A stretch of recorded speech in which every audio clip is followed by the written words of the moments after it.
Hello বন্ধুরা, সবাই কেমন আছো? আশা করি সবাই খুব ভালো আছো। তো তোমাদের জন্য নিয়ে চলে এসেছি নতুন একটি ছানার রেসিপি, ছানার জিলিপি।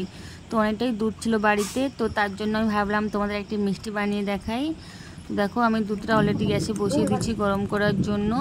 তো এটা থেকে ছানা কাটাতে হবে। তো ছানা কাটাতে ভিনেগার ব্যবহার করতে পারো, চাইলে লেবুও ব্যবহার করতে পারো। তো আমি এখানে একটা ওটা পাতিলেবু নিয়ে নিয়েছি। তো পাতিলেবুটা আমি একটা পাত্রে কেটে সব রস বের করব, কারণ ডাইরেক্ট যদি আমি দুধের মধ্যে পাতিলেবুটা দিই তো ওর সমস্ত বিচিগুলো দুধের মধ্যে পড়ে যাবে, তো এতে ছানা খেতে তেতো লাগতে পারে। তো তার জন্য আমি বাটিতেই লেবুর রসটা বের করে নিচ্ছি। ওই রসটা আমি ছেঁকে পুরো রসটা আমি ওই লেবুর দুধের মধ্যে দেবো, যাতে ছানাটা সুন্দরভাবে কেটে যায়।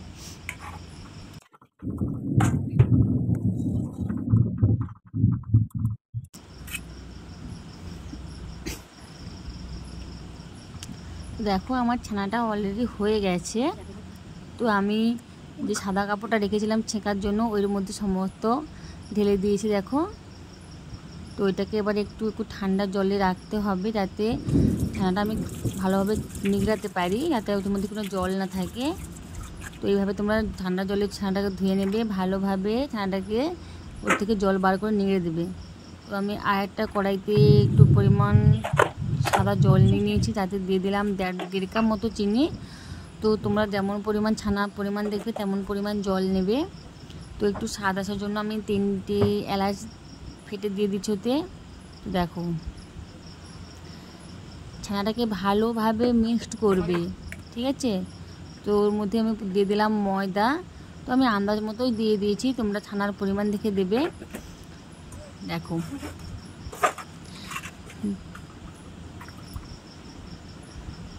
তার মধ্যে দিয়ে দিলাম বেকিং পাউডার। তো এটাকে ভালোভাবে মিক্সড করবে, ঠিক আছে? ভালোভাবে মিক্সড করবে, যাতে ভেতরে কোনো না ময়দার গটলা ভাব থেকে যায়।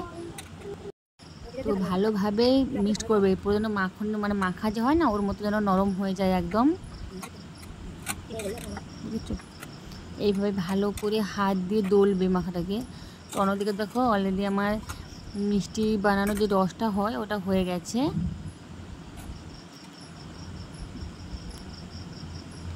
তো এরপরে এর মধ্যে দিয়ে দেবো 2 চামচ মতো ঘি। আমি তো ঘি খেতে ভীষণ ভালোবাসি, তো একটু বেশি পরিমাণ ঘি দিলাম।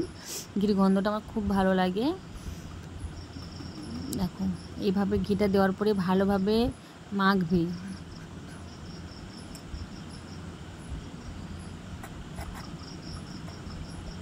যতক্ষণ না হাতে নরম মনে হয় মাখবে। দেখো, এইভাবে তোমরা থালাতেও করতে পারো, হাতেও করতে পারো। তো আমি থালায় ট্রাই করছিলাম, বার দেখো ভেঙে গেছে, দেখেছো? মানে আমার মাখাটা ঠিক মতো হয়নি। তো ভালোভাবে যতক্ষণ না এইভাবে গোল হয় মাখতে থাকবে। তো আমি এটাকে থালায় না ট্রাই করে আমি হাতে ট্রাই করে করলাম। দেখো, কৃষ্ণ জিলিপির মতো হয়ে গেছে। তো তোমরা চাইলে অন্যভাবেও শেপ করতে পারো, ঠিক আছে?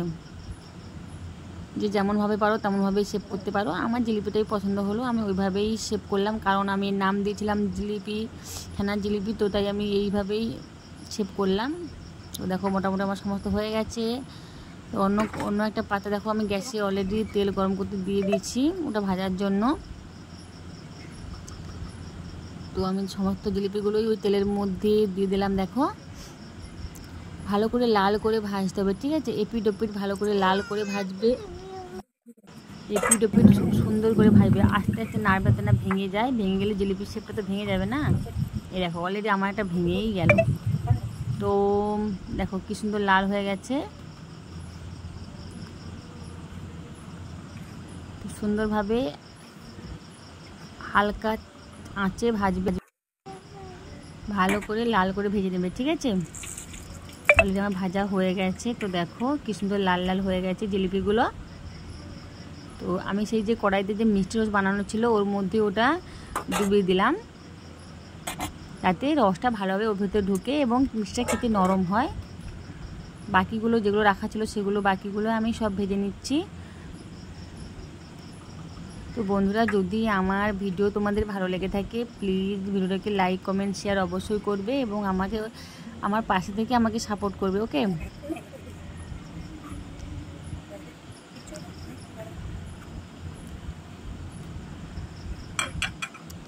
দেখেছো কীভাবে হয়ে গেছে মিষ্টিগুলো, একদম দেখে লোভ লাগছে আমার। এই দেখো পুরো মিষ্টি রস পেয়ে ফুলে গেছে, একদম টইটম্বুর হয়ে গেছে মিষ্টিতে, পুরো টইটম্বুর। তো তোমরাও বাড়িতে বানাবে, দেখবে খুব সুন্দর লাগে খেতে। টাটা।